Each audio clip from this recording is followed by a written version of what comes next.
Alright, so if you've been following along, we're on part 3 here. Part 1 was removing the box, part 2 is the fenders, and now we're on to the cab and all the electrical and things like that. Unless this is the first time watching it and you're doing things in reverse order, then good luck. But let's dig into this.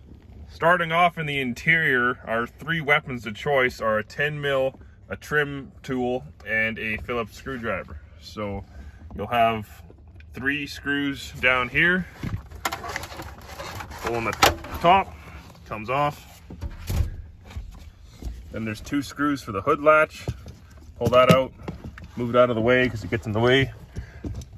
And we've got a 10mm holding this big bastard on here. And then this just pushes out of the way like that and unplugs. A little hard to film in here with that 10mm loosened off. You can pull that out of the way. And then you want 2 accessory plugs.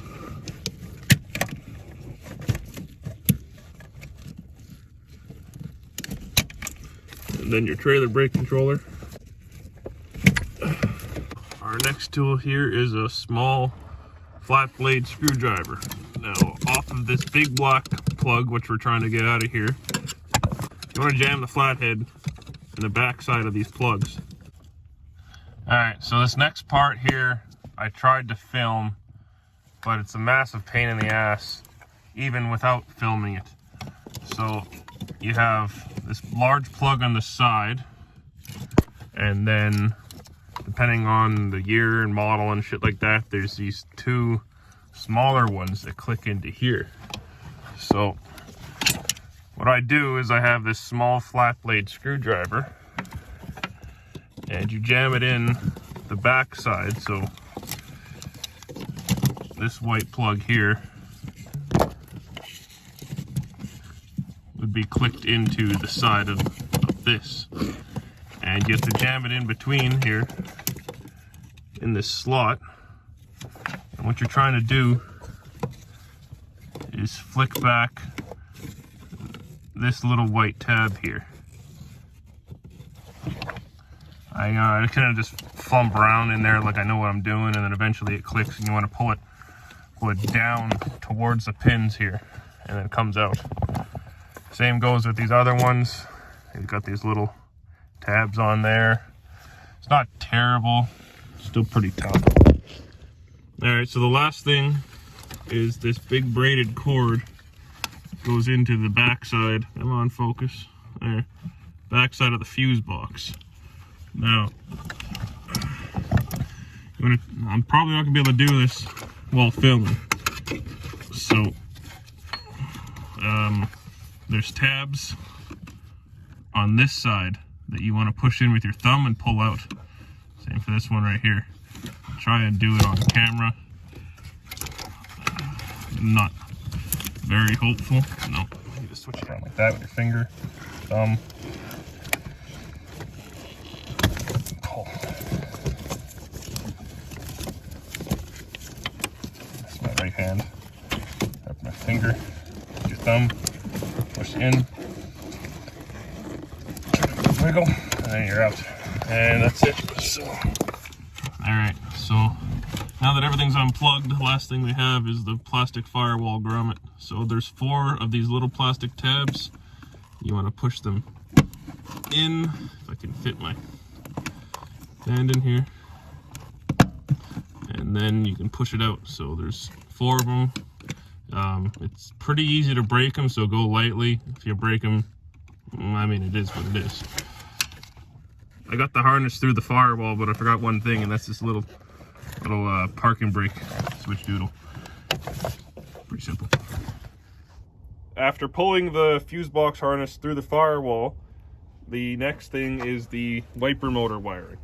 So you have to pull the wipers off, and I'll show this as some of you probably don't know, and it takes a little bit of mastery. So there's this tab right here, and you can either pull it out with a pair of pliers, or on the opposite side there's a little tab sticking out that you can push in, and it locks the wiper like that right there. And then what I do is I pry it on the back side, and push it down and wiggle it off. It comes off nicely. These little grommets here just come out simply like that.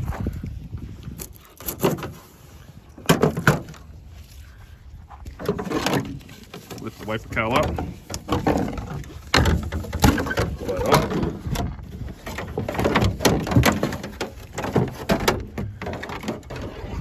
And get out of there.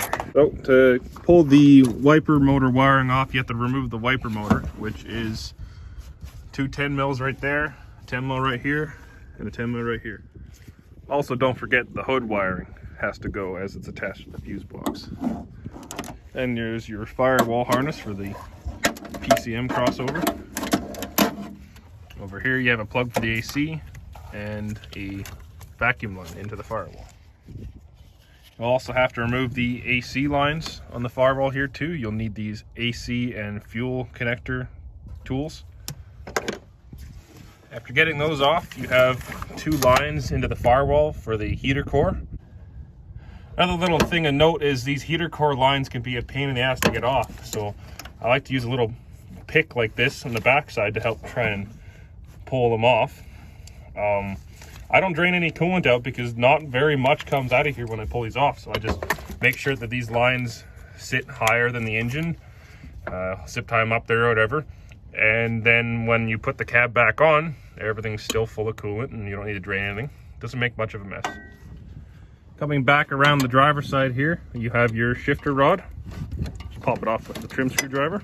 And then you have a 13 mil bolt for the steering shaft. And then it just wiggles off, set it aside like that. Down here on the driver's side wheel well, we have the linkage thing. So you just want to pull this out and unbolt, or actually you just leave it like that.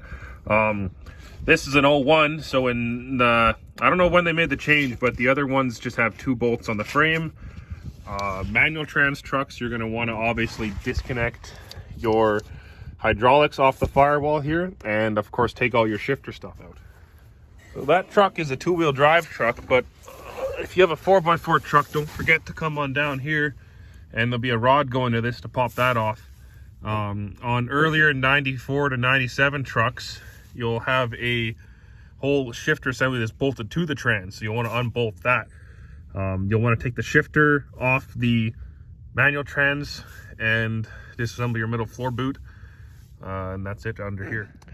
So I hate bleeding brakes, so to get around that, I typically just unbolt the master cylinder from the Firewall here. The diesels also typically have Hydro Boost starting in 96 onwards, so you don't need none of this gas or shit anyways. It's secured by 4 nuts that use a 15 mil socket. So if I can focus here, there's one right there, and then another one right there.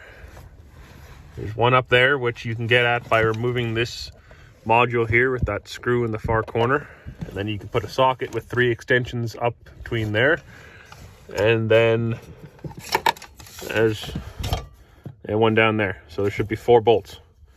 That top one can kind of be a bit tricky if you don't know what to do. I'm using a 15 deep socket with 1 regular extension. Then this next one here is a very sloppy wobble extension. And then I have the 3rd one, and then the impact's able to get her off there. Next up here we have the clip holding the master cylinder rod to the brake pedal. So you want to push up on this little tab on the back here, and then once that's up, you can push on the large flat piece, and it just comes off like that. Knock off the washer, knock off that, and if you got all 4 bolts off, you should be able to just push the master off.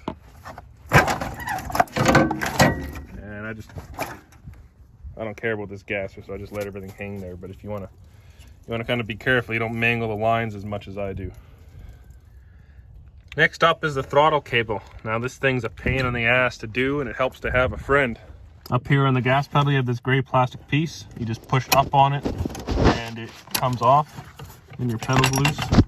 Now the not so fun part. So this has 2 tabs on either side, and you want to push them in. See if I can get this pretty easy. So you just push that, pushes through, and then you push on the other side, of course. So where it helps having a buddy is they can pull it while you're pushing the tabs in here. I'll see what I can do. So I don't care about this gasser, so I just brute force that out of there. But if you're doing your diesel and you don't want a chance breaking this, what you could do is jam 2 small flathead screwdrivers on either side, so then they're kind of sticking there, and then go to the firewall side here and pull out, and it might get lucky and work pretty good. I don't know if I covered this in my fender video or not, but don't forget your hood latch cable. So this just pops out, and then the line just unhooks from that little hook inside there, and then you make sure when you pull the cab off it's just sitting there loose. Next on the list is the cab mounts themselves. It's a 3/4 inch socket. Pick your best friend here, make life real easy. There is 4 on the single cab trucks, and there is 6 on the extended cab and quad cab trucks. All right, coming over here, we have the parking brake assembly. I haven't really paid attention to which model got what style adjuster. Like this one's an 01 gas truck, and it's a different adjuster than the 01 diesel I have. Regardless, they're typically the same style, where you have about a nut here that uses a 1/2 inch or a 13 mil. Put a pair of vice grips on this splitter so you can hold it, and then back off the nut. It's also helpful to have your choice brand of spray lube, because it's usually rusted pretty bad. And if you end up just cutting with a grinder and getting new cables, more power to you, because that's usually what I do. So after you short out that adjuster, a couple swear words later, come to here. And this thing can be tricky, but it takes some patience. There's